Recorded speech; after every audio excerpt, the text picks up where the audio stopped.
Hello, today we're going to be talking to Tess Little, who is a sculptor who has worked in bronze, clay, has welded metal, and is also working in cement.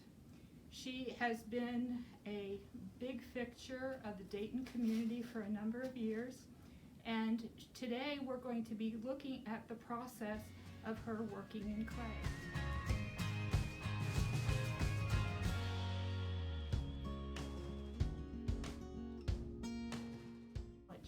Okay, so here we go with Tess Little. Thank you. Thank you, Kathy. It's nice to be here today, and it's nice to talk to you about something that I love, which is art. I'm using 308 Brooklyn red clay, which is a very plastic clay. When you work with clay, you can't have air bubbles in it. The first thing you do is you knead your clay. So you just knead your clay like you're baking bread. If you can bake bread, you can make things in clay. You can play with clay. So you knead the clay to make it a uniform consistency. Then you cut the clay on a cutting wire. And my husband made this cutting wire for me. And a piano wire works best. And you slap it down with the cut side out so that when you cut it, you don't see any air bubbles. So this clay is now prepared. So you have to prepare your clay. Okay, I'm going to talk about the basics of coil building. You can buy a set of tools at Cornell's or at any pottery place, just a basic set of clay tools. I think this is about $12. Then you can use chopsticks. Chopsticks are great. You can have a fork. This comes in the set, a sponge, and you can use a Lazy Susan. The first thing you want to do is you would make out a slab of clay, and you would cut a lid. I just used a lid as a template. You would just cut a round, if you want to make a round coil pot. And coil pots too tend to lend themselves to round or oval or asymmetrical forms. If you want to make a pot that has straight sides, then you would let this clay dry and you would build a slab pot. So you would have clay that would stand up and you could have flat sides. But that's a different process and different technique. So today we're going to look at the coil pot technique. So what we're going to do is I have a round already cut. It's important that you use something called slip. And all slip is clay and water mixed together. You don't use pure water. And the reason you don't use pure water is the particles in the clay make the slip slicker. It makes it attach better. So potters always use slip when they're joining two pieces.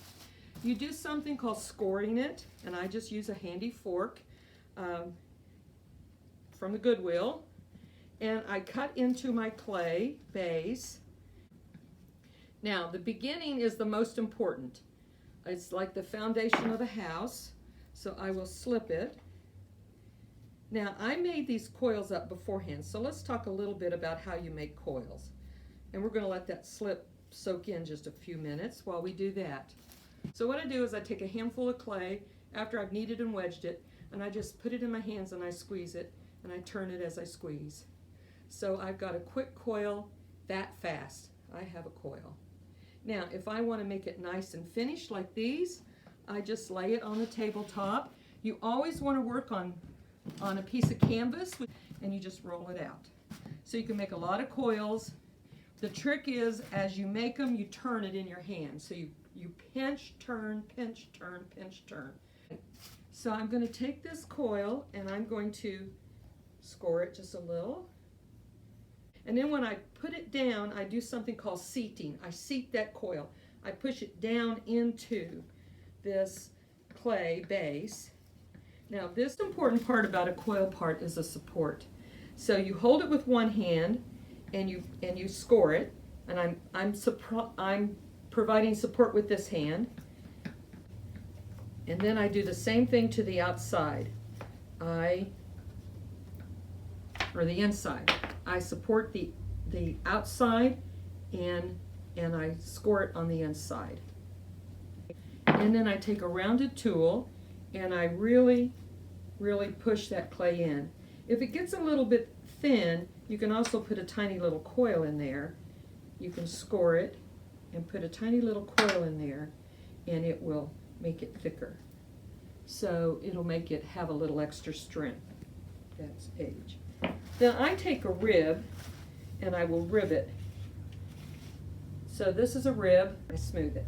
And then I'm ready for my next 2 or 3 layers of coils, because once I get it started, I go up in 2 or 3 layers at once. Now the way that you make shapes with your coil pot is it's where you put the clay and how you bend the clay. So you can make whatever shape you would like with your clay by where you put the clay. So let's say that I want this pot to come out. Let's say that I want this to come out. Then I would put this coil on the outside of this coil, of the other coil. And then I'm going to, when I create it, when I score it together and slip it together, then I would hold my hand out here and I would move the clay in this way, out this way. So I am now making a flared vase shape. Okay, so this coil structure, it is not going to be a pot, it is going to be a sculpture.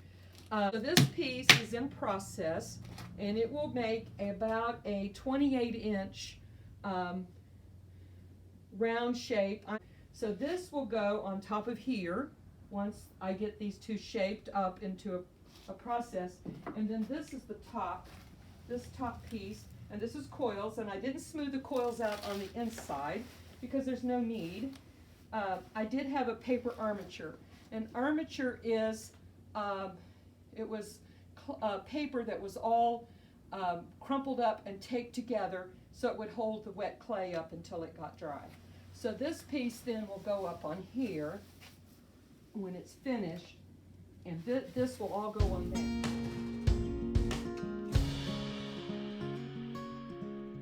So after we have our piece finished, it has to dry 100%. There cannot be any moisture left in the clay, or it will explode when it gets to 212 degrees and it turns to steam. So once it's dry, we fire it in the kiln. We fire it twice. So I'm firing an electric kiln, and we're going to fire the first time to cone 05 or 04, which is about 1900 degrees. So we put it in the kiln, and the kilns have shelves and you have furniture, and you can reconfigure a shelf. This is the wire, the heating elements, and this is all made of refractory clay.